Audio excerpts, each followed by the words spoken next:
Wonderful. We're recording, as you now all know. And I'm Rebecca. I'm the communications person here at Round Sky. Thank you for joining us for our introductory session on powerful cooperation. And I'm really excited to meet you all today, to connect with those that I know and share what we've learned about working with power dynamics within collaboration. And recently, I've had quite a few conversations with people about some of the challenges they're having, especially around transition within their teams. Many organizations have either experienced some growth over the last year plus, or some turnover on their team, just things got intense or power dynamics were happening, and they're finding it harder to share leadership and power in this time of transition. And so excited to touch on that a little bit today. And today you'll learn a framework that can help you understand and visualize how you might change those dynamics in your organization. And with that, many of you know us on this call, but we'll just share two things about Round Sky before we really get started. Cool. Thank you, Rebecca. Hi, everybody. My name is Alyssa. I'm the assistant instructor here at Round Sky, and I wanted to give a little more introduction to us. So Round Sky is a remotely operated worker cooperative, meaning we're a business where the workers own it together. And we believe that there are two main training opportunities when building shared leadership. First, the tools and processes of collab, as well as personal development. And I think combining the two is perhaps something that makes us unique. And even if the tools and processes were functioning well, or quite well for our groups, we still need the second aspect, which is personal development to help nurture our self-awareness, our groundedness, and our emotional intelligence into our facilitation. Thanks, Alyssa. And I'm Daniel, also one of the instructors here at Round Sky, among other hats that I wear. And that leads me to the second thing that we wanted to share is that we approach our courses and trainings with this focus that's both on the hard skills and the tools and the processes, that we can learn concretely, and the soft skills, which we consider things like personal development and a fairly high focus on somatic practices. And today you'll hear us talk about our cooperative leadership certification program. We call it CLCP for short. Oftentimes you might hear that slip out. And we'll be referencing some of the tools that we teach within this training to strengthen shared power, to facilitate your meetings in a way that's in line with cooperative values. And if what we're offering today resonates with how you'd like to approach your facilitation, consider applying to our program. Once you apply, you'll be invited to a more in-depth interview with Rebecca and to see if it's a good fit and just to get to know each other. And applications for that are due next Friday, January 27th. Thanks. And many of us are on Zoom these days, maybe more than we want to be. Thank you for being here with us. And so just to touch on some logistics, though, about this webinar before. So first off, the session's being recorded, as you know, and it'll also be shared with all of you probably by Monday, along with the slideshow. So don't feel like you need to take notes on the slides. Those are yours. And then if you have any questions or comments or curiosities, put them in the chat box. People have been using it. You should see, if you don't see it, there should be like a little notification, probably on the bottom of your screen. Sometimes it shifts. And if you have any tech issues, you can chat me directly and I'll try to help you work through those, and also stay on mute as much as possible because our mics are good at picking up background noise. Lastly, we only have one quick hour to go over the material today. So you may leave with questions. I feel like that's a good thing. It means you're grappling with what we're sharing. But we'll also get to what we can today, and there'll be more of these. So, and emails are always welcome. So with that, we'll take a breath. I'll pass it to Alyssa. Awesome. So one of the things that's important to us in our work of sharing power is being able to feel grounded and allowing our bodies to be fully immersed in the moment. And it's helpful to be rooted in our own sensitivities and agencies. So I'd like to offer a somatic practice for us to get grounded before we proceed with the rest of the webinar. So, all right. So just take a second to feel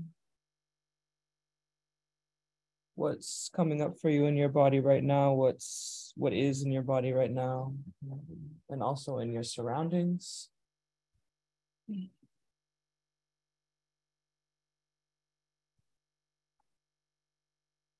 And you can close your eyes if you feel comfortable with that. And I'd invite you to breathe at whatever pace or depth feels comfortable and settling for you.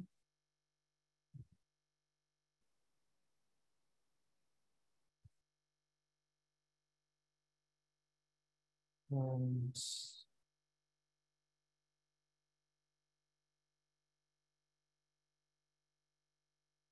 perhaps you invite a force that feels supportive for you right now. For me, that's often perhaps my ancestors or a particular ancestor that helps me feel more in tune with my body.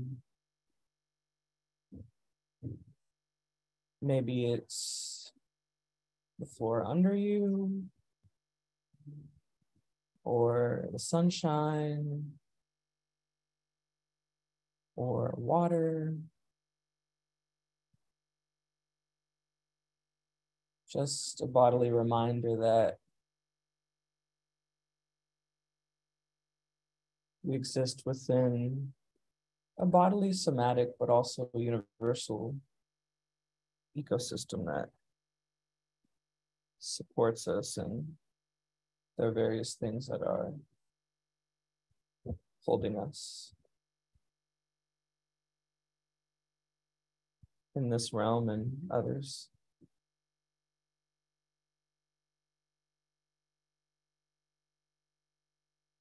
And continue to breathe.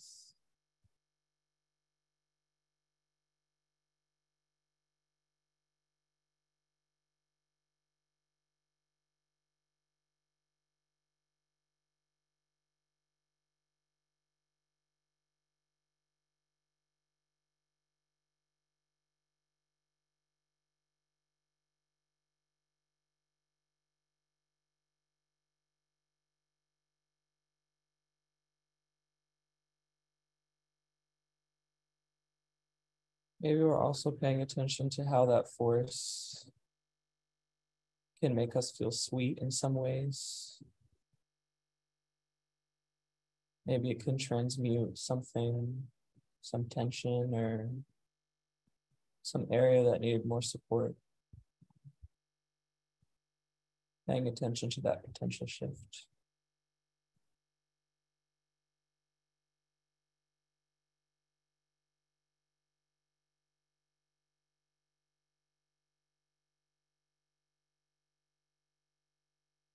Before we bring our attention back, taking a really deep breath, maybe trying to stretch our diaphragms.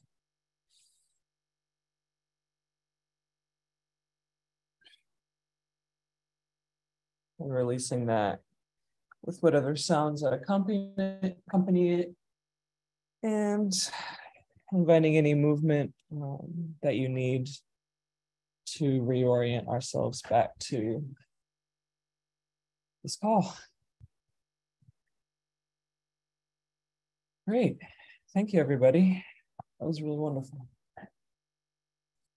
Thank you. That was so needed and meaningful. Thanks, Alyssa.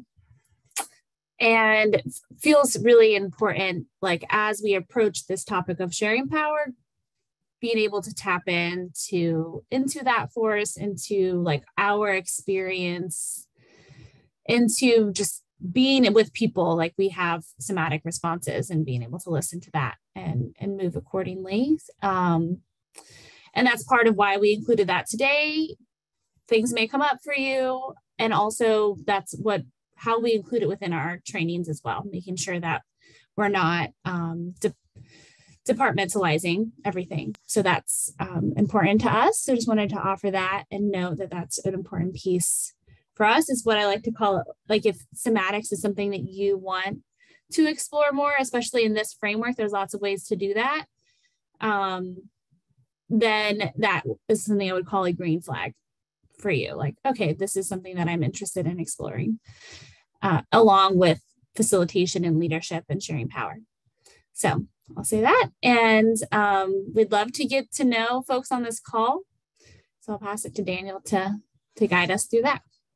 Yeah, we wanted to give you all a chance to meet each other a little bit. And so we're going to break out into small breakout groups, just very briefly to do little introductions to each other. Love to have you.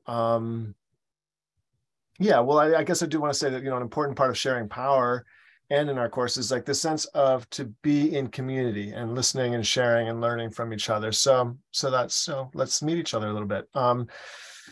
In the breakout groups, introduce yourself as you wish, as you feel comfortable. You'll have just 5 minutes total. So be pretty quick, just kind of round around the group. I think there'll be groups of 3 is primarily.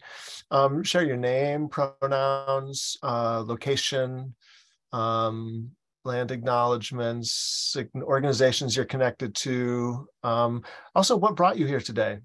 And then, and what's a power dynamic or an issue that you've been experiencing that you'd like to express, or you'd like to address or be curious about and explore today? So before you do that, the 3 of us will introduce ourselves just to like model and also so you can hear our introductions. So I'll start. So I'm Daniel, he, him pronouns. I live in Vermont and the unceded Abenaki land in northern Vermont. I'm one of the founders, facilitators, and coaches here at Round Sky Solutions Co-op, and I'll be an instructor in the upcoming training. And what brought me here today is my curiosity about people, really, and to meet some of you. I really love getting the sense of the people in our network and the meaningful lives and work that people are doing. That's like one of the most fulfilling things about being in this role, is meeting all of you who have questions and earnest, intentions in your lives to make a difference. And the power dynamic that I've been paying attention to recently is this way that the sense of urgency makes it hard to slow down, and how that can limit full participation in decision making. Over to you, Rebecca.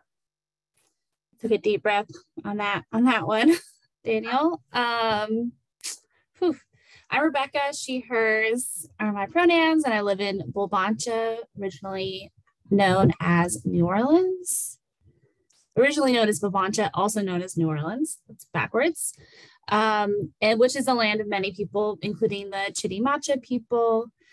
And today I'm here to share these tools that I've learned through Round Sky that offers some helpful frameworks for holding space for our team and learning as we go, basically not expecting perfection, like a real experimentalism about sharing power and what we want our teams to look like. And a power dynamic that I'm reflecting on today is the importance of sharing knowledge. Collective processes work best when everyone knows how to participate, and when someone on our team doesn't know how the inner workings work, then we have a power differential that we need to figure out how to make it accessible for everyone in every way possible. And that's true for all systems, really. And we've seen the tactic of limiting transparency in so many oppressive systems. And it's important we don't recreate that in our collectives, and we intentionally share the knowledge about how we do things and work with it. Cool. Hi everyone. My name is Alyssa, and I use they them pronouns. Assistant instructor here at Round Sky. I'm currently based in Dakar, Senegal, West Africa, which are the indigenous lands of primarily Wolofs and Serer over here. And one of the things that brought me to this work. So I took CLCP a year ago when I was in the food co-op space, trying to sort of lead the implementation of a cooperative grocery store. And these tools and processes were immensely helpful for us in our organizing and sharing power and having concrete tools. So it brings me to Round Sky. And a power dynamic that I've been noticing is how sharing power is not only such a mutual and reciprocal process, but it's also a commitment. It really requires everyone to like interrogate the power they hold and express, whether that's the powers granted from positions in systems of white supremacy, patriarchy, colonialism, or capitalism, but also everyone must examine the balance of power with and among each other's at all times and be interested in that process, because no one person can initiate sharing power themselves. So. Oh, muted there. Okay, yeah, thanks everyone. It's great to hear your introductions. I was not, yeah, it's each time it's a little bit different, so I'm like learning things as I go along too. Great. So yeah, we'll have 5 minutes in breakout rooms and share with each other. We've posted the instructions into the chat. Oh, one thing, I guess there's been a little glitch with Zoom lately. Sometimes the chat instructions disappear. Yeah, if you want to copy those somewhere else, if you feel like you need to remember them, then that might be needed. I don't know, but hopefully you'll just have a wonderful few minutes meeting each other. So with that, let's break into breakout rooms.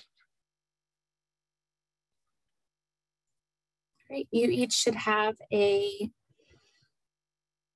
invitation to join the breakout room in your screen. Let me know if you don't see one.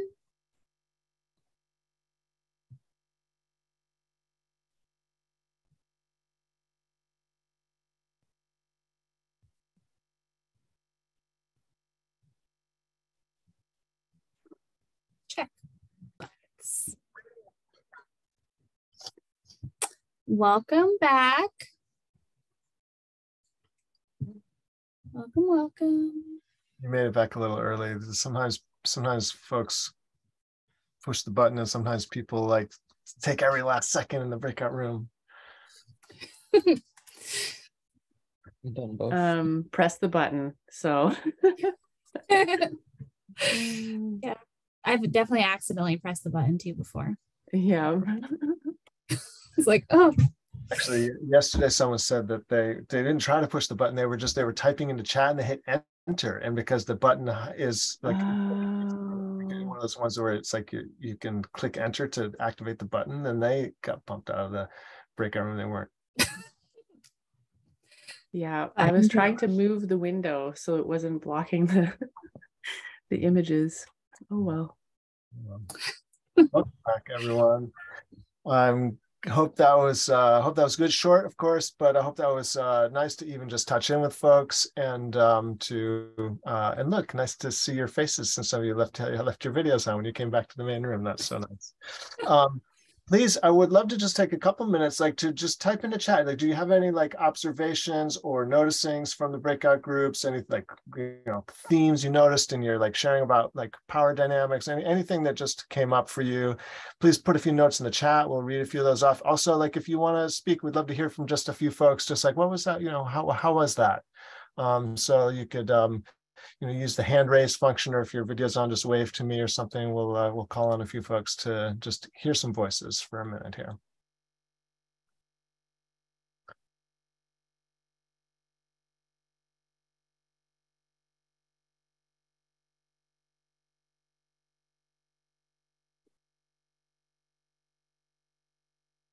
Yeah, so in the chat, we're all doing mission-driven anti-bias work, not corporate. Yeah, totally. That's great. Other observations? And yeah, I really want to encourage someone for whom it would be like a really wonderful step to challenge to like speak up. Oh, Nathan, looks like your hand is up. Yeah, thanks. So one thing I wanted to share was I am the executive director of a small nonprofit based out of San Diego, and one of our pillars is cooperative development. So our hope is to start organizing and developing working board co-ops around eco-restoration and traditional ecological knowledge. One of the power dynamics we're interested in is the idea of being able to create purpose in place and build equity for historically underrepresented communities to have some ownership of these cooperatives. So that's the power dynamic I'm really interested in exploring.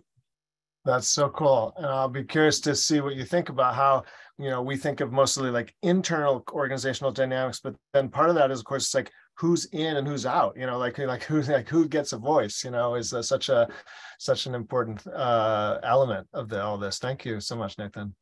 One more. Yeah, Hi, my name is Jess, and I'm going to just follow up on what Nathan said. I'm also involved in ecological restoration work with Indigenous people, and I also work in the academic and grassroots community, both as a business member and a grassroots community member. So there's a lot of different sectors of society as well as anti-colonial dynamics.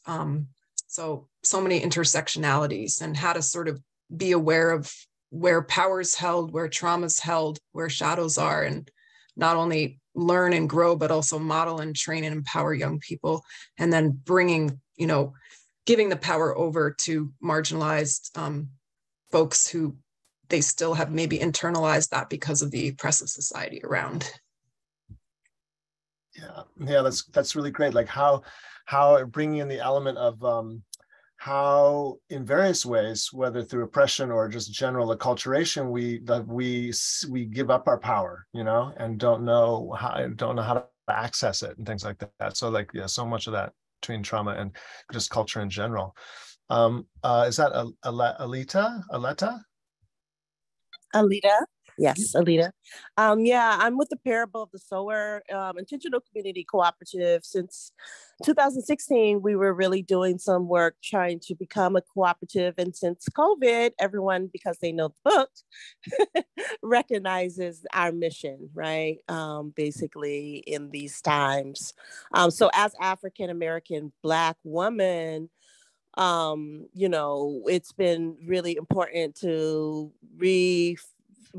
channel our foundation, because before we were just getting trainings from Arizmendi, U.S. Federation of Worker on Cooperatives, the Southern Cooperative Book.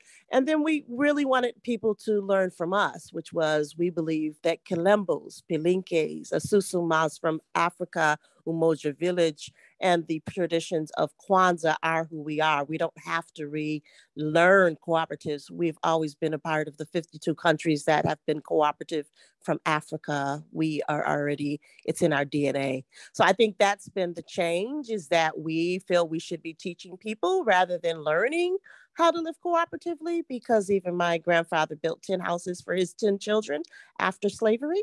My great-great-grandfather. And I think those are the things that we're trying to redo for mutual aid for African Americans who come from a tradition in Africa before we were enslaved with patriarchy and white supremacy and capitalism, that these are who we were. We can teach this because we've had to change or, assimilate into this white culture, but we want to go back to the ways when we were in cooperation. So I'm grateful to be here. Yes, thank you so much. Thanks so much.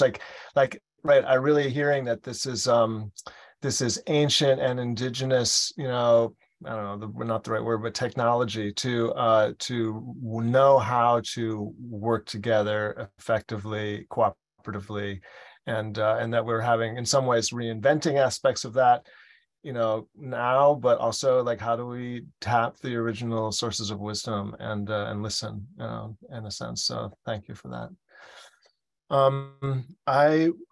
It seems like I might not be seeing all the things in the chat. So if there's any of the other, my co-instructors want to call out. Melanie has their hand up also. I don't, oh, that's not showing up on my screen. Okay, great. Melanie, hi. Hello, my name is Melanie Mead. I live in Southwest PA. We are home to one of the largest USX Clairton Coke Works.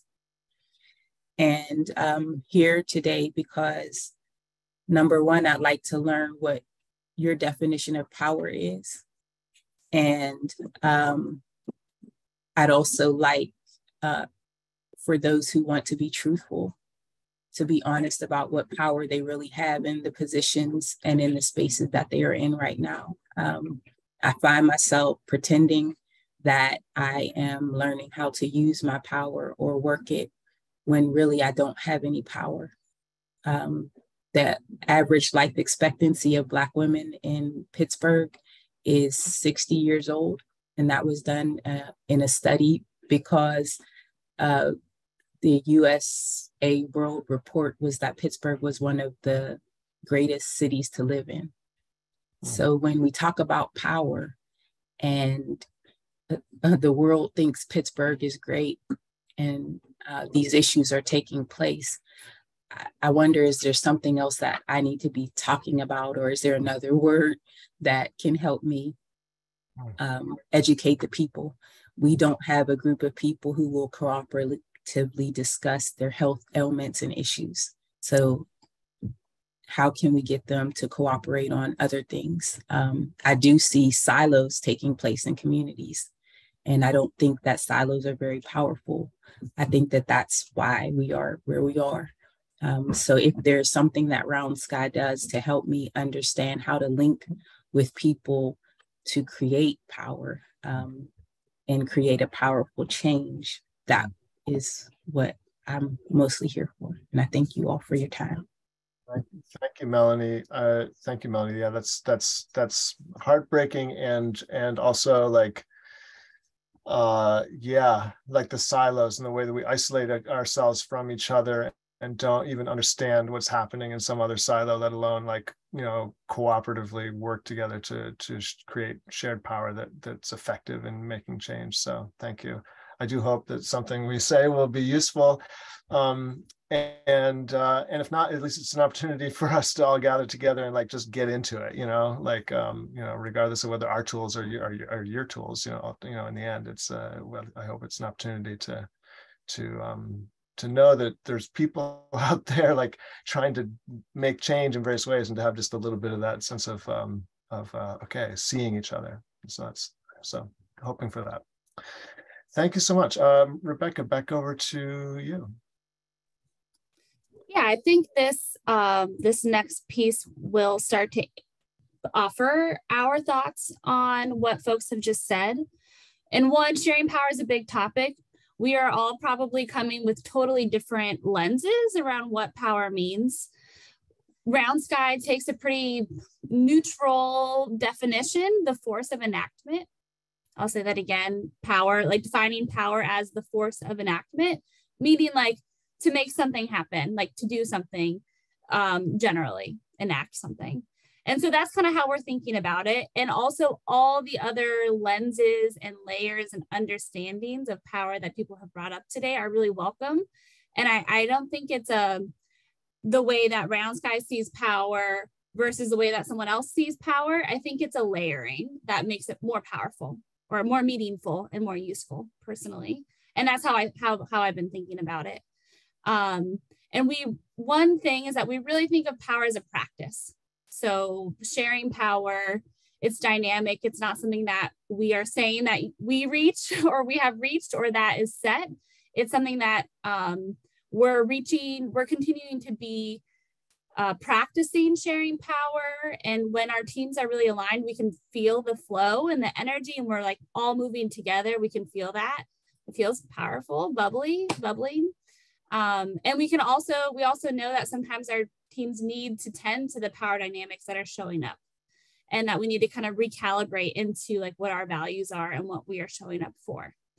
So, and that's going to happen as everyone has really beautifully, eloquently said. We're all immersed culturally, systemically in some really deep, harmful patterns of largely due to exploitative capitalism, white supremacy, patriarchy that are based on hoarding leadership, resources, and power.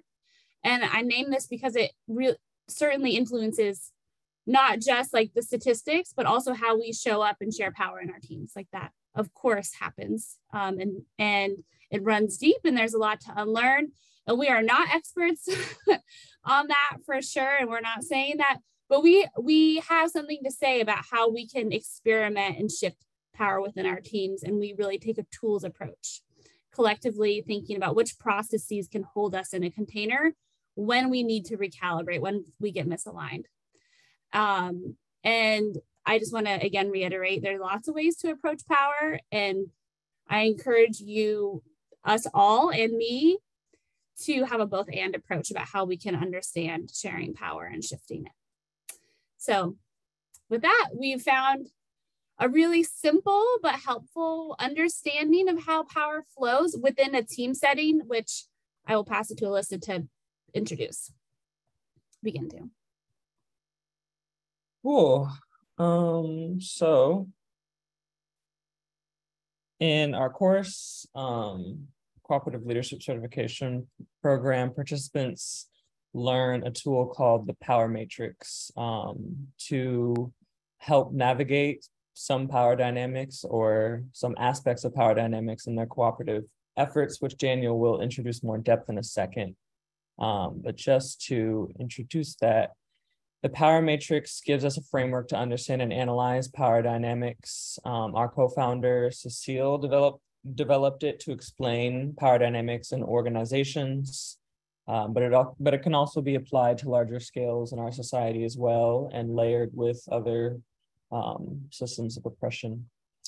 And in addition to the Power Matrix as a tool, we focus in on other facilitation tools that can help us share power together. One is identifying who has power to make which decisions and giving people autonomy over their work through roles. And importantly, being able to shift those roles as time goes on. Additionally, we also teach a process for collective decision-making called integrative consent. So power can be held as collectively as possible in the process of making decisions. And with that, Daniel, please lead us into more info on the Power Matrix. Cool, thank you. So one of the in the Power Matrix, we have this sense of there's these like two polarities, these two kind of spectrums or polarities of expressions of power. And one of the key elements of working with power in a healthy way is the dialogue between the needs of the individual and the needs of the collective. And so that's our first kind of polarity that we have. Over time and across cultures, we've come up with a lot of different ideas about how to express these two forces and how they should be in relationship to each other. In the Power Matrix, we show that as a spectrum along this vertical line of autonomous power up at the top and collective power at the bottom. And when I say autonomous power, I'm thinking of the power that any given individual in a group or a role within a group.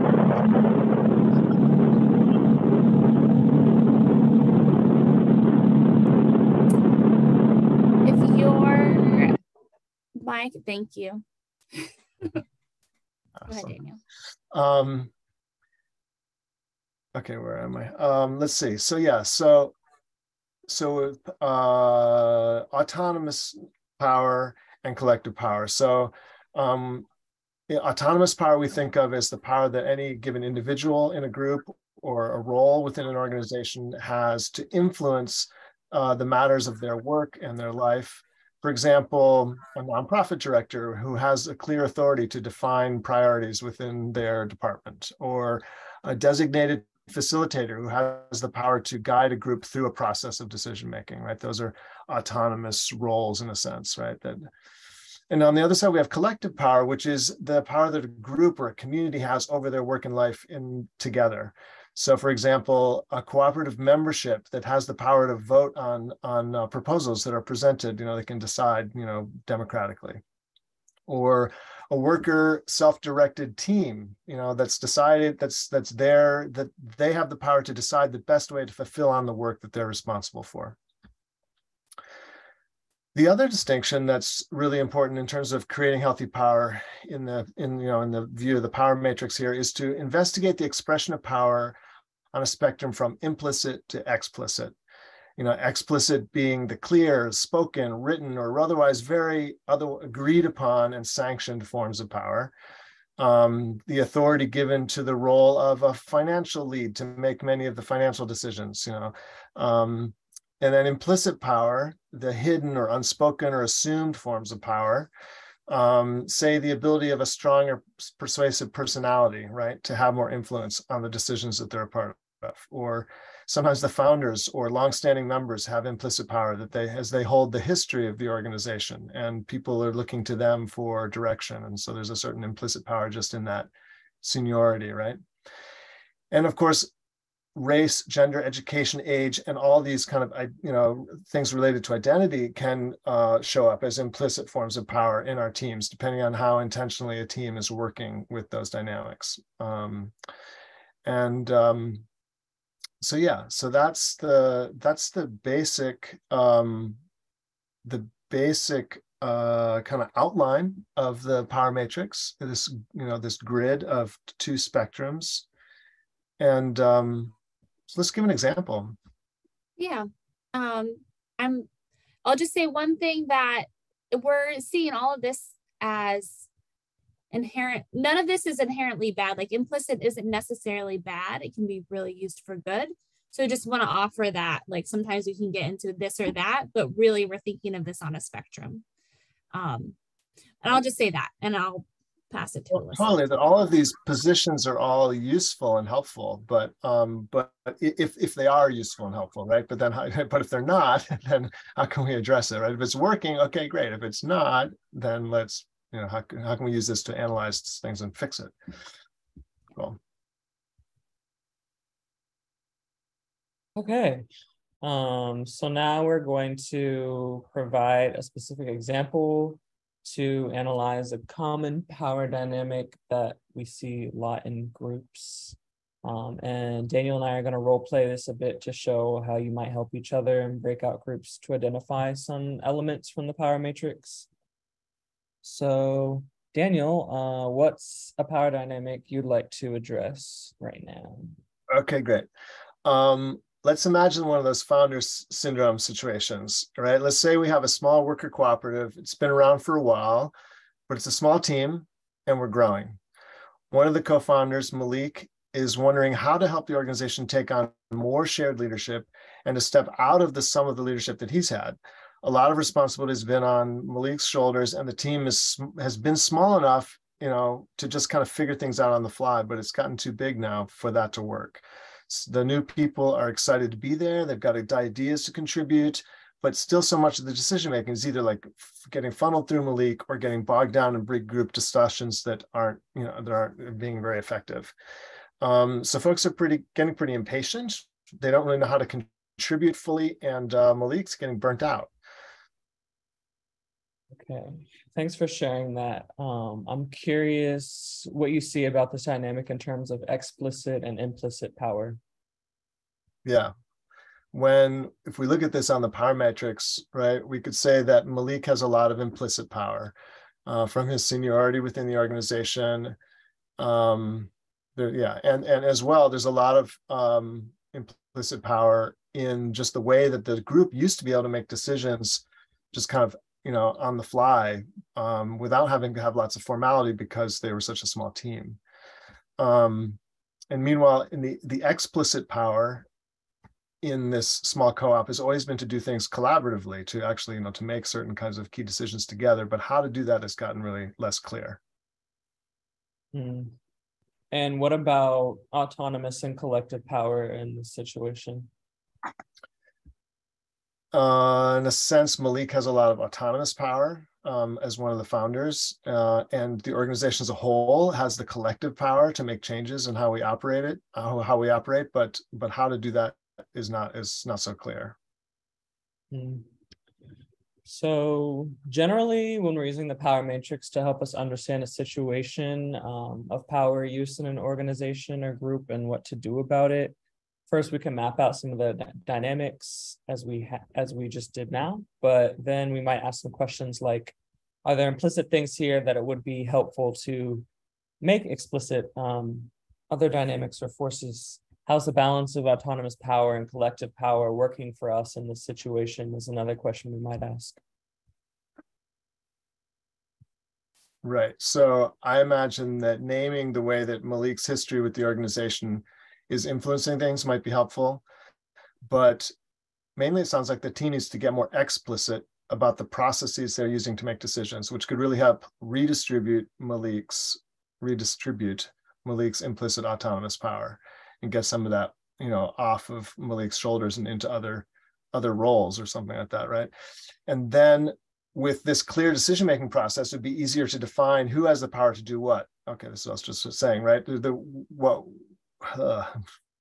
My tongue is getting tied here. Okay, right. So we like to do that through roles, right? Roles are a form of explicit autonomous power, and if we could use our collective power to make those decisions, then we could kind of distribute things into explicit autonomous power. Okay. I see how we can use sort of the dynamics that already exists to be more generative for the team, and using this power map to sort of understand what needs to be shifted. So thanks, Daniel. Ultimately, we're looking for, healthier expressions of power that advance the good for everybody and sort of a workable distribution of authority and decision making in our teams. So that's how we use the power matrix to do that. Great. And so I wanted to give you a chance to let's see, we will just have it'll be fairly quick again. We'll break into breakout rooms again and just have a chance to see if you can take any of your kind of power dilemmas and place them on the power matrix, right? So there's a whole series of questions which you won't really have time to necessarily finish completely, but you'll just to get a taste of okay, what's implicit or explicit in this situation? What's autonomous or collective in this situation? And just kind of talk that through together, using your examples of a dilemma, a power imbalance or something like that you've been sensing in your life.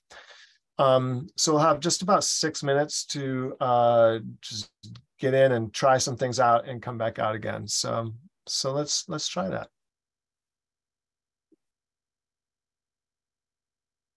Everyone should have an invitation to join a room, and then we'll see you back here.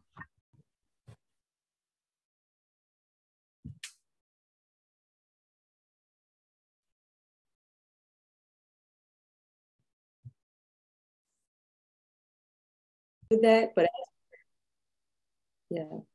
growing and formalizing it, there's a lot of challenge of how to make that structured and fluid as we grow and we distribute that role of facilitating language justice across international.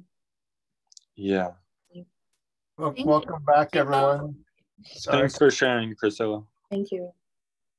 Yeah, for everyone joining, we decided to just go with it in the main room for the tech issues rather than try to figure it out.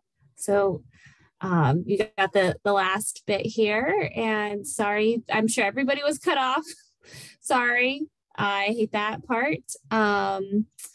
And I really want to hear what came out of this for folks. I'm sure you were having some great conversations. The one in here when I was listening was just wonderful. And I'll just start with sharing that what I find helpful about this is that it creates some shared language. I think shared language around power can be really helpful. And it helps us pinpoint where we might change and experiment to better live out our values. And this connects to decision-making, connects to meeting practices. How do we share power in our meetings effectively? It connects to accountability. How do we hold each other accountable? Specifically around the work and around values, how we're making sure that is continued forward. And how do we find that balance? How do we create roles and really map out and shift over time? So those are some pieces that we've identified that we focus on in our work and in our courses. And you've heard a lot about that today. So you definitely reach out to me if you have questions about moving forward in that way. But I would love to hear from other folks about what came out of that for you. I'm going to move forward a little bit. Yeah, what came out of that for you? We have 3 minutes. Well, maybe we'll try to stretch time here. I can stay a little longer, but I'd love to hear from maybe 1 or 2 people about how that landed for you, something that came up, a takeaway, anything is welcome, a question. Yeah. You can raise your hands. I'll bring up the participant list so I can see that. But yeah, questions, takeaways, comments, curiosities. Sounds.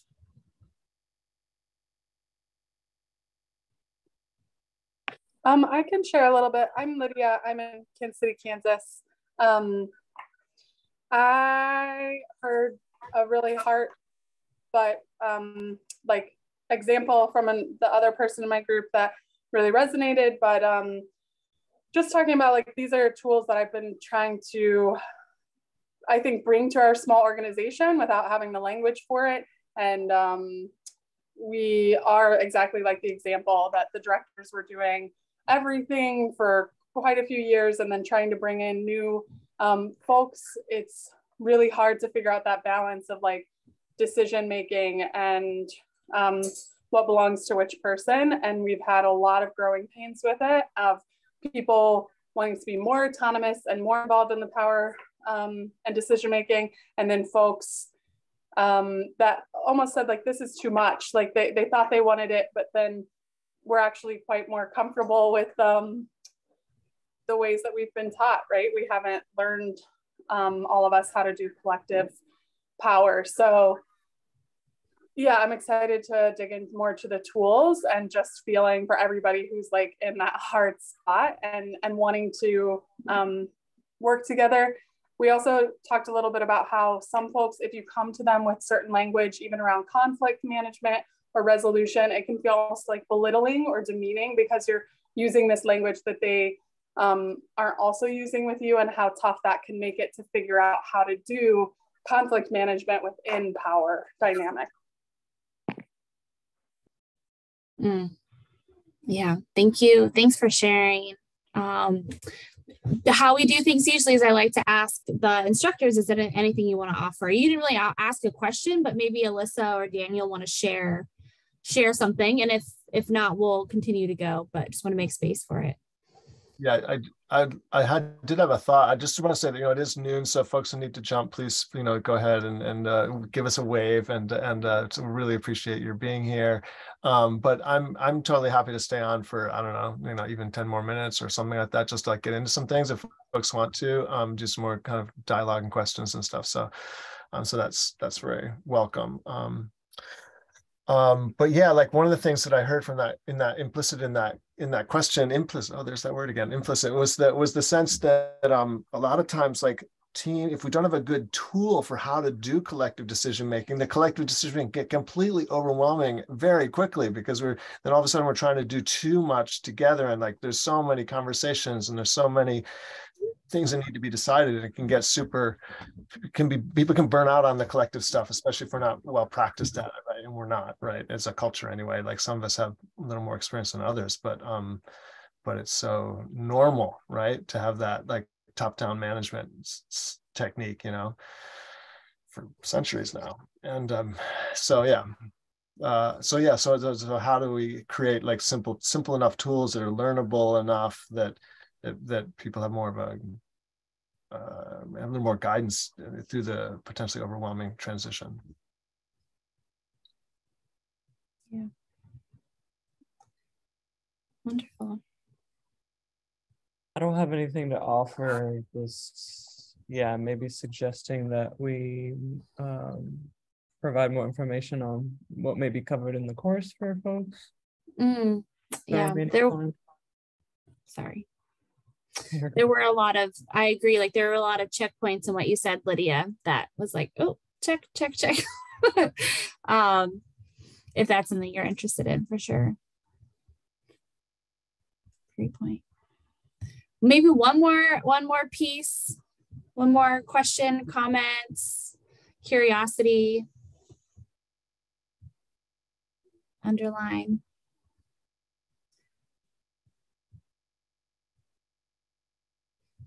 All right.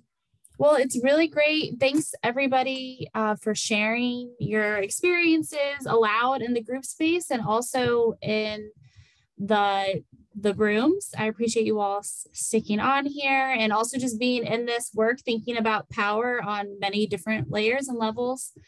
That to me is just invaluable and key for us to like figure out how do we really, one, have great teams, but I think this is the answer to like bigger, like it trickles out to me, not trickle down, but trickles out of like how we create the world that we want. For me, that's my hope, my hopefulness and belief. So thank you for being here. I'll put our emails on the screen in case you want to email any of us. You're welcome to. And with that, we'll open our mic. People are welcome to open your mics and say goodbye, but have a wonderful rest of your day and weekends, and we'll be in touch. Yes. Thank you so much for Thank you. I really appreciate Thanks. Appreciate it. Take care. Bye. Nice to meet you all. Thank you. Thank you. Thank you for joining. Wonderful. Aletta, I really appreciated hearing your sharing.